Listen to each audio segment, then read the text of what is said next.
महाराष्ट्रातलं मुख्यमंत्री पदासाठीचं राजकीय नाट्य तासन तास ब्रेकिंग न्यूज दाखवणाऱ्या पैसे कमावू इलेक्ट्रॉनिक्स मीडियानो. अहो जरा फिरवा की तुमची कॅमेरे उसाच्या पाचटीत हाडं गोठणाऱ्या थंडीत ऊस तोडणाऱ्या आया बहिणींकडे. दाखवा या जगाला जगाच्या पोशिंद्याचं शोषण आणि काळ्या बाजारात विकलं जाणारं आमचं राशन. दाखवा एकदा शेतकऱ्यांच्या पोरांच्या तुटलेल्या पाट्या आणि हरवलेली पुस्तकं नांगरलेल्या शेतात. शेतकऱ्याचं पाल्यामधलं जगणं दाखवा, रात्रंदिवस राबणं दाखवा आणि दाखवा कोवळ्या हातातील कोयते.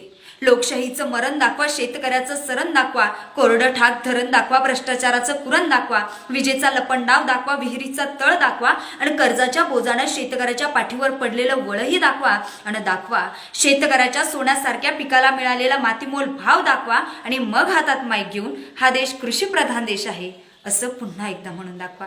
याच विषंगाने तुमच्या समोर उभी आहे. नमस्कार, मी जाधव सोनल भगवान, डॉक्टर नाईकवाडी कॉलेज ऑफ फार्मसीची विद्यार्थिनी.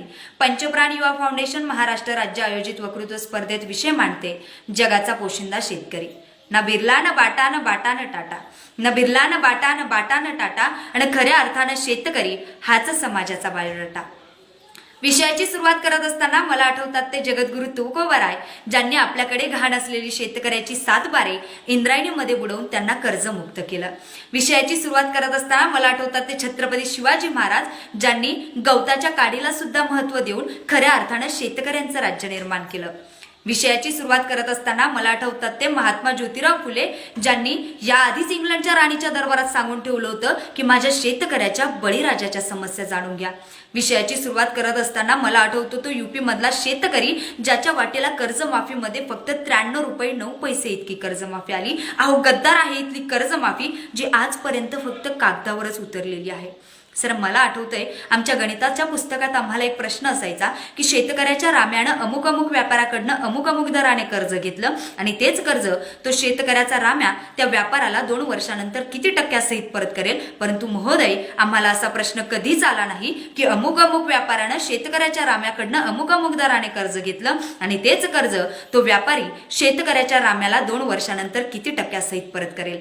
म्हणजे महोदय, आमच्या शिक्षण व्यवस्थेने सुद्धा आम्हाला हेच शिकवलं की माझा बाप शेतकरी उभ्या जगाचा जरी पोशिंदा असला तरी तोच कर्ज घेईल आणि तोच कर्ज फेडेल. मी 5वीत असताना शिकलेल्या इंद्रजित भालेरावांच्या कवितेची ओळ आज मला आठवते. लेतो अंगावर चिंध्या, खातो मिरची भाकर, काढी उसाची पाचट, जगा मिळाया साखर. काटा त्याच्याच का पायी त्यानं काय केलं पाप. पुढे म्हणतात ते की कष्ट सारे त्याच्या हाती आणि दुसऱ्यांच्या हाती माप. मी 5वीत ऐकलेली शेतकऱ्याची गाथा आणि माझ्या आजच्या वास्तविक मध्ये असलेल्या शेतकरी बापाची व्यथा अजिबात बदललेली नाहीये. मायबाप सरकार या लॉकडाऊनमध्ये कोरोनासारख्या महाभयंकर युद्धामध्ये लढत असताना घरी बसलेल्या सर्वसामान्य जनतेच्या घराच्या दारापर्यंत पोहोचून त्यांना आदर पोचण्याचं काम जर कोणी केलं असेल तर ते माझा बळीराजा आहे. आपण डॉक्टरांचे आभार मानले, पोलिसांचे आभार मानले, ऑन ड्युटी सर्व शासकीय कर्मचाऱ्यांचे आभार मानलेच पाहिजे. परंतु एकाला मात्र आपण जाणून विसरलो. शेतकरी. होय, शेतकरी. कोरोनाला राष्ट्रीय आपदा मानून सहखुशीने पीएम फंडमध्ये पैसे योगदान करणाऱ्याचे आपण कौतुक केले.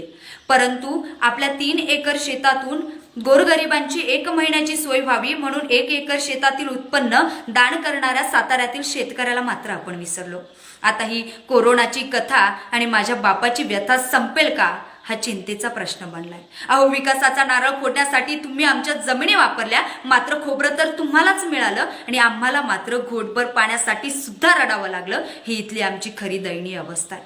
1918 साली डॉक्टर बाबासाहेब आंबेडकरांनी small holding in India in their remedies नावाच्या पुस्तकातून लिहून ठेवलं होतं की जोपर्यंत शेती क्षेत्राला औद्योगिक दर्जा प्राप्त होत नाही आणि शेतकऱ्याच्या मालाला भरीव स्वरूपात भाव मिळत नाही तोपर्यंत शेतकऱ्यांचा विकास होणार नाही. 130% लोकसंख्यापैकी 56% लोकसंख्या ही कृषी क्षेत्रावर आधारित असून 30 ते 35% शेतकऱ्यांचा आत्ताच्या येणाऱ्या कृषी कायद्याला विरोध आहे. दुर्दैवाची गोष्ट अशी की आज सरकार आणि शेतकरी यांच्यात थेट आम्हाला संघर्ष बघायला मिळतोय. म्हणजे यूपी बिहारमधून सुरू झालेलं आंदोलन आज पूर्ण भारतभर पेटून उठलंय. गेलेल्या लोकसभा आणि विधानसभा सुद्धा त्याच्याच नावानं गाजल्या होत्या, म्हणजे आमचा इथला शेतकरी. मित्रांनो, राजकारणाचा कुकर, त्यातून येणाऱ्या आश्वासनाच्या शिट्ट्या आणि त्यात शिजणाऱ्या भ्रष्टाचाराच्या खिचडी मुजे खिचडीमुळे माझ्या शेतकरी बापाचे पोट आजपर्यंत कधीच भरू शकलं नाही, ही इथली दयनीय अवस्था आहे. अहो बोलायचं नाही का? बोललंच पाहिजे. आताच कृषीविषयक 3 कायदे बनवण्यात आले. त्यात पहिला आहे आवश्यक वस्तू उत्पादन भांडारण अधिनियम. याच्यात असं सांगितलं जातंय की शेतकरी एखाद्या मर्यादेपलीकडे जाऊन आपल्या मालाचे साठवण करू शकतो. मग मित्रांनो, तुम्हीच सांगा की आपलं घर गळत असताना सुद्धा पाण्याची आतुरतेने वाट पाहणारा शेतकरी आपल्या मालाचे साठवण करून ठेवेल कशाला? दुसरा कॉन्ट्रॅक्ट फार्मिंग आणि तिसरा उत्पादन एवं वाणिज्य कायदा. या 3 कायद्यांचा सखोल अभ्यास केल्यानंतर अशा लक्षात येतंय की या 3 कायद्यांचा फायदा शेतकऱ्यांपेक्षा व्यापाऱ्यांना जास्त होतोय. मग तुम्हीच सांगा मायबाप सरकार, हे कायदे खरंच शेतकऱ्यांसाठी आणले की व्यापाऱ्यांसाठी? आणि या कायद्याची मागणी कधी शेतकऱ्यांनी केलीच नव्हती. त्यांना तर फक्त आपल्या घामातून आपण मिळवलेल्या उत्पादनाला योग्य दर मिळवून देणाऱ्या स्वामीनाथन आयोगाची आशा होती. मग लोकशाहीमध्ये राहण्याचा अधिकार तुम्हाला आणि आम्हा शेतकऱ्यांना सुद्धा आहे. मग आम्हाला विश्वासात घेतलं जावं की नाही? MSP वर बोलायला सरकार तयार नाही.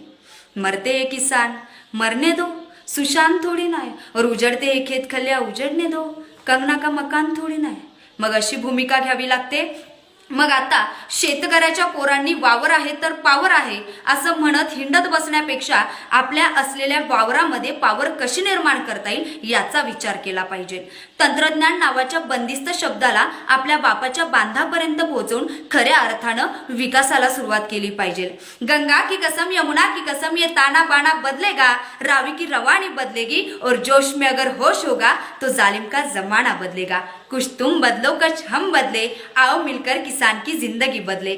मग खऱ्या अर्थानं आपण म्हणू शकतो की माझा बाप शेतकरी, उभ्या जगाचा पोशिंदा. जय जवान जय किसान. अन्नदाता सुखी भव. धन्यवाद.